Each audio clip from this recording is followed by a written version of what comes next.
నేను ఫీడ్ చేసే puppies army area దగ్గర అని చెప్పా కదా, ఎవడు ఉండడు.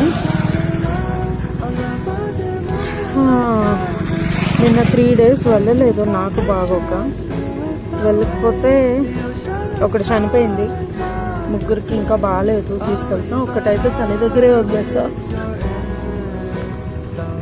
ఇప్పుడు ఇంటికి తీసుకొని వెళ్ళి కొంచెం బాస్కెట్లో వామ్గా ఉంచి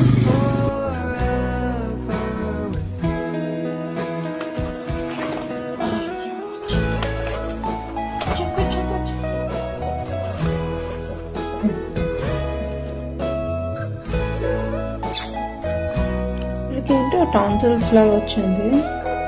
ఒకటైతే చనిపోయింది. నేను 3 days అయింది వెళ్ళి.